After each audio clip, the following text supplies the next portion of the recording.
Welcome, ladies and gentlemen, to week 2 of the Chisholm Invitational. I am one of your casters, however, I will not be casting the match today, and my name is Chihuai. With me should have been Max, but he won't be able to make it here today, so it's just me by my lonesome. You'll just have to put up with that for the time being. So, let's jump into the games, because that's what you're here for.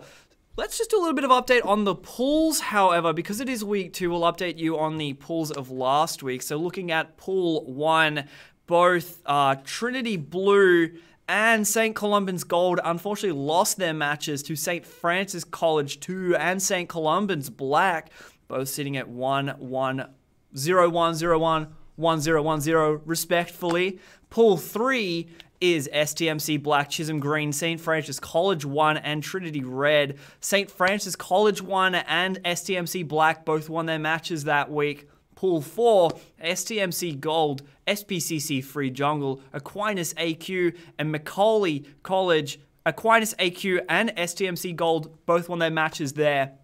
The reason why I skipped over Pool 2 is because that's what we are watching today.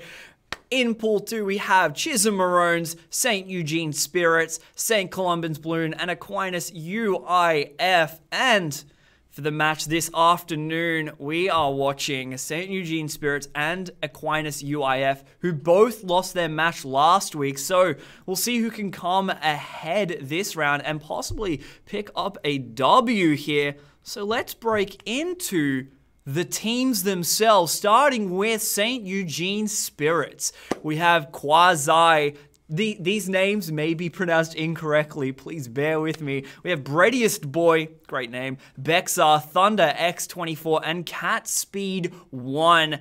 Pretty good kill-to-death ratios there. Looking at Thunder, however, with 11 kills, definitely the highest of anyone on St. Eugene Spirits there. We'll see if you can pick up another couple kills this game. And then jumping over to Team 2. So Aquinas UIF, we've got OP Chaos Wong, Jazz, Mr. Mobius, Carrot Sid, and Gamer X28. And, you know, it goes along. However, the person with the most kills is Mr. Mobius. And looking at the assist-wise, Mr. Mobius also has the most assists, and he is their jungler, so that does make sense.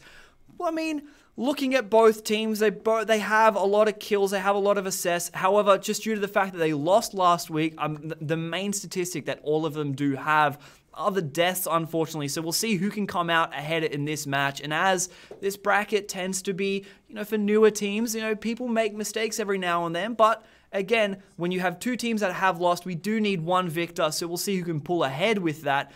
Let's just jump right into the champion selection when we are ready. You know, just stay safe, wash your hands. Don't live in Melbourne. That's pretty much just the general theme of this week. But we have jumped right into Champion Select here, seeing who they will pick and ban. Whether they tend to ban someone, say, more in the meta, a stronger champion, say someone like Darius, or go for more targeted picks. We'll see what happens here. The Warwick being banned out there. Warwick's a really strong jungler. In these type of games, in these type of matchups, you more look at playing kind of like a solo queue as opposed to a more professional standard type of game. So that means you tend to be playing people who you're more comfortable with, who you like playing, as opposed to who's strong in the meta at the moment. Yasuo being banned out secondly for UIF, and jumping over the other side, we have Mordekaiser and Evelyn being banned out. Mordekaiser is a very, very strong top laner who just is relentless when he gets ahead. It's very, very hard to stop a Mordekaiser, and he can easily 1v5 if given the right chance. Set being the last ban there, another Juggernaut in the top lane, so seeing him banned out isn't really surprised. He has kind of stuck around in that AB tier for pretty much this entire year since he's been released. Diana, the final ban for Team St. Eugene's. So, a very strong mid laner there, a lot of team presence, especially with a huge AoE ult. And the first lock-in has been a Kai'Sa, probably in the bottom lane there, very, very strong AD carry. Naturally, she will find her power spike no matter how far you push her behind, just due to the fact that she gets the upgraded abilities.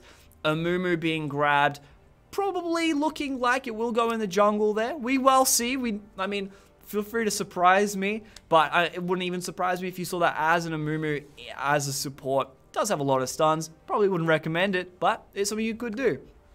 Nasus grabbed there, most likely in the top lane. Nasus just wants to power farm, go for those late game spikes. Now, a little thing I see here immediately is you have a Nasus whose end game fantasy is at 35-minute plus, where he can just one-shot you with his empowered Qs.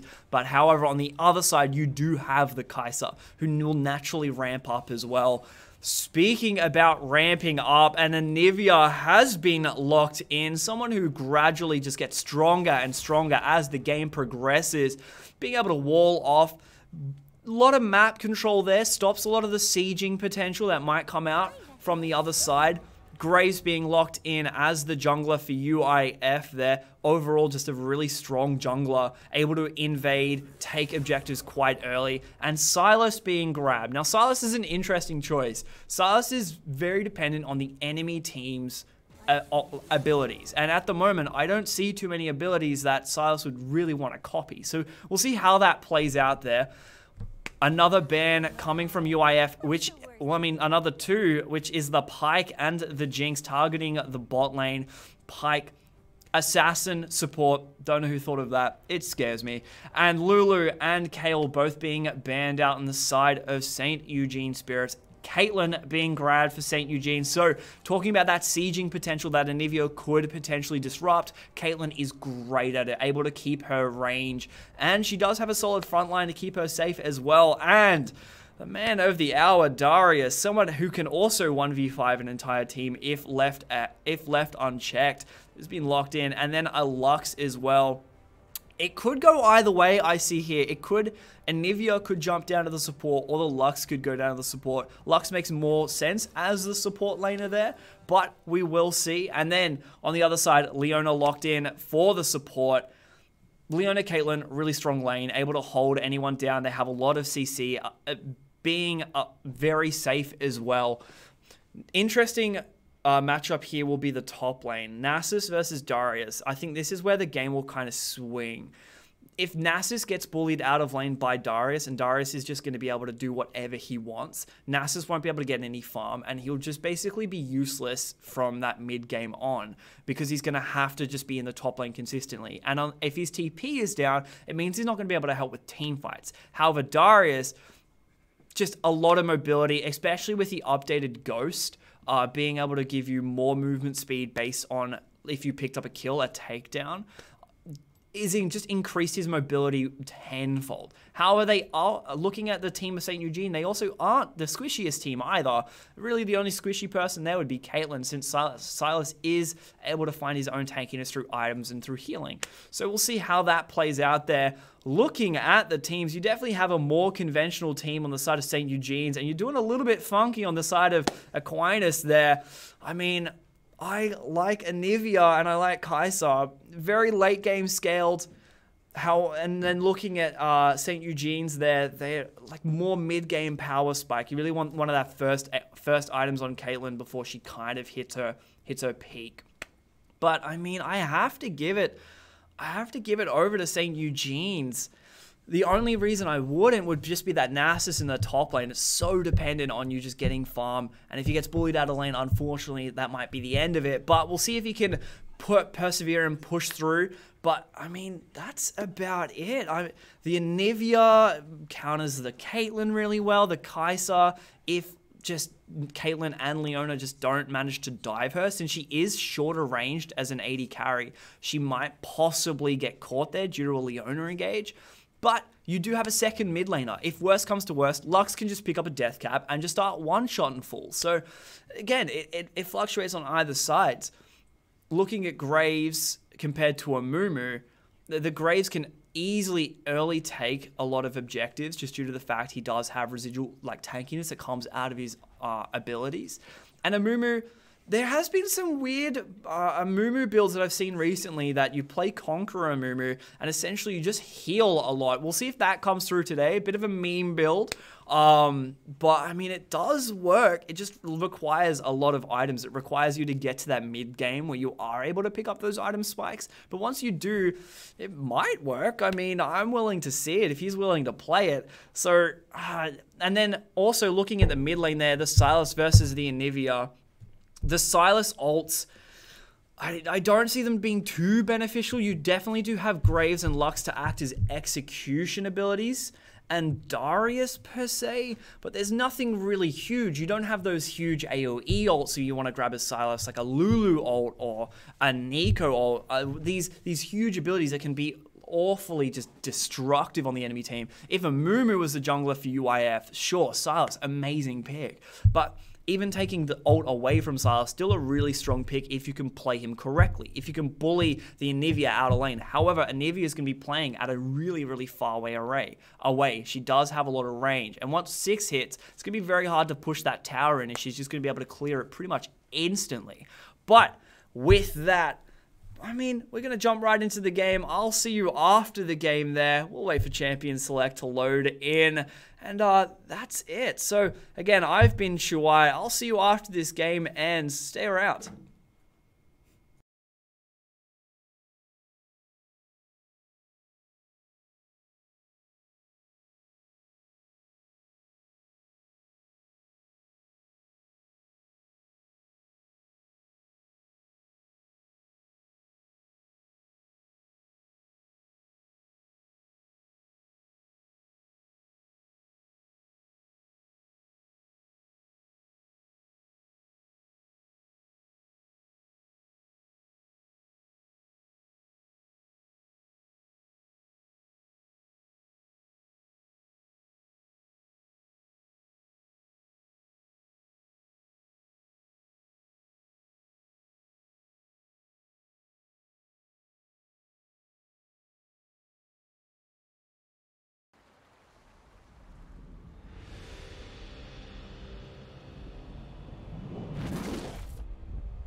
Welcome to Summoner's Rift.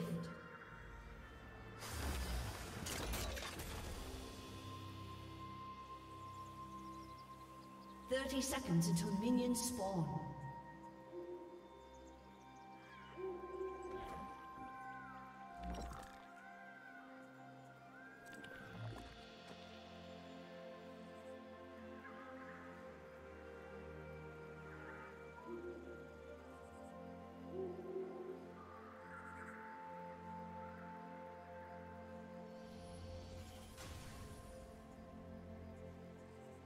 Minions have spawned.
They can run, but they can't hide.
Turret plating will fall soon.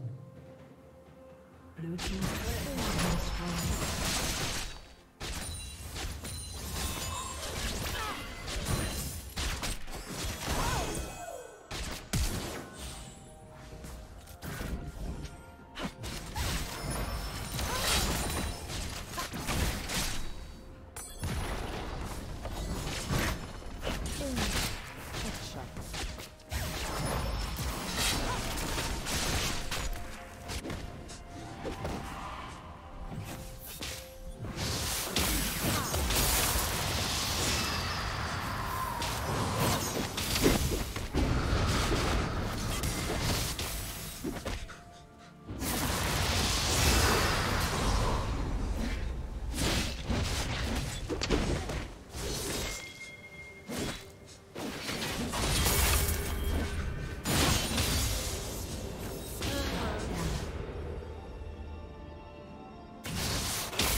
Back.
welcome back to the other side there, seeing a very, very good decisive victory for St. Eugene's. I mean, really, really good game there. The Amumu top threw me through a loop. I definitely thought it was going to be a Nasus, but the Amumu decided that he wanted to take top lane, and take top lane he did. He smashed that Darius in lane. Darius was not even able to complete his Trinity Force, not even one full item down. However, Amumu sat on a comfortable 3 items. Now, it is my job as the caster to give over the MVP and the ace. So the MVP goes to the top player of the winning team, and the ace goes to the top player of the losing team. Very difficult here. There's a lot of different intricacies. My first initial impressions were to give the MVP over to the Amumu because he basically held down such a decisive lead and made so many plays. However, it cannot not be helped to look at that Caitlyn, who is 13-1. And because of that, I mean, I have to pass it over to Bexa. Yes, Amumu started the plays, but the Caitlyn followed through, and she was able to really put on the damage there. The item choices were a little bit finicky there, but ultimately, I will give the MVP over to Bexa. Brilliant job there as AD carry. And then the ace to the enemy side goes to the Anivia. Was able to find some really, really crucial kills at specific moments against a few of the stronger players on the side of St. Eugene's there. More on the Amumu, and the Silas was able to pick them up. And if anyone was going to bring UIF back into the game, it would have been Anivia. So I believe that's all from me here. I want to give a special thank you for Lenovo for sponsoring this whole event. Thank you so much, Lenovo. And I guess I will be back next week, hopefully with my good old friend Max. We will see. With round 3 of the Chisholm Invitational series. But until then, enjoy my dancing, wash your hands, don't cough in public, and have a good day.